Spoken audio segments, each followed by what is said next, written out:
Строительство нового военного комиссариата запланировали еще 5 лет назад. В столице региона возводится не просто здание, а целый комплекс, отвечающий всем необходимым стандартам. Сейчас полностью возвели административные помещения. В одно из них мы заглянули вместе с Хасаном Гелисхановым. Это будущий сборный пункт призывников. Предусмотрели здесь и наружные самонесущие стены, внутренние перегородки, провели инженерные и коммунальные сети, электрику, вентиляцию и отопление. Тут мы завершили устройство наружных самонесущих стен, также внутренних перегородок, устройство мягкой кровли, завершили монтаж оконных блоков. И как вы можете наблюдать, мы провели воду, канализацию, инженерные сети, то что электрика, слаботочка, также выполнили монтаж вентиляционной системы. Также во всех остальных зданиях и на всех этажах вот этого здания все эти объемы работы уже выполнены. Осталось доделать чистовую отделку, это наружный финишный слой, негорючественные панели креплат, также устройство полов, это керамогранит и подвесные потолки типа Армстронг. На этом, я думаю, мы это здание уже завершим, и это будет где-то в ближайшие 2 месяца. Мы постараемся сдать именно вот этот объект. На территории в 2,5 гектара задействовано свыше 30 рабочих и 10 единиц тяжелой техники. Здесь предусмотрено 2 здания – парковка, пищеблок, медпункт и даже отдельная мойка. По всей территории установлены контрольно-пропускные пункты. Руководитель объекта показывает административное здание военного комиссариата. Трехэтажная конструкция расположилась напротив сборного пункта, согласно проектно-сметной документации. До отделочных работ здесь предстоит заняться устройством мягкой кровли. За нашей спиной мы можем наблюдать административное здание военного комиссариата. Там у нас на процентов 70 выполнены наружные самонесущие стены, также устройство внутренних перегородок на 1-м этаже и на цокольном этаже.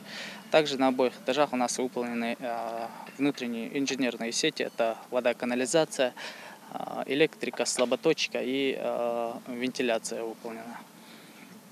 В дальнейшем предстоит в ближайшие 1,5 месяца закончить все наружные самонесущие стены, также устройство мягкой кровли. Нам, хватает всего стройматериала. Мы уже в большей части закупились всем необходимым материалом, как для наружной работы, так и для внутренних работ специалистов.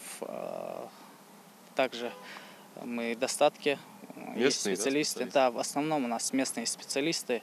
Возводится на территории также гостиница для призывников на 80 мест. Здесь уже подвели все коммуникации, а это столовая, правда пока что только на этапе железобетонной конструкции.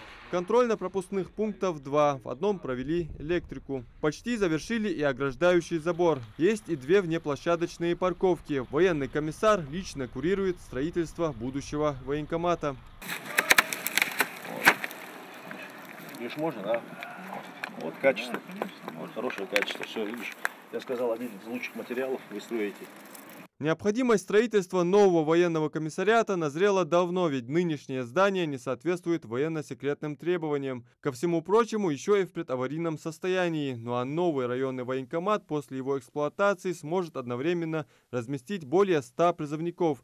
Здание, по словам военкома, после его эксплуатации станет самым престижным на всем Северном Кавказе. На реализацию такого масштабного проекта выделено свыше 450 миллионов рублей.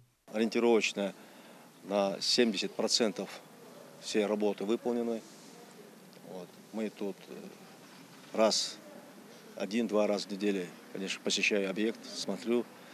Значит, где-то есть, нужно изменения сделать.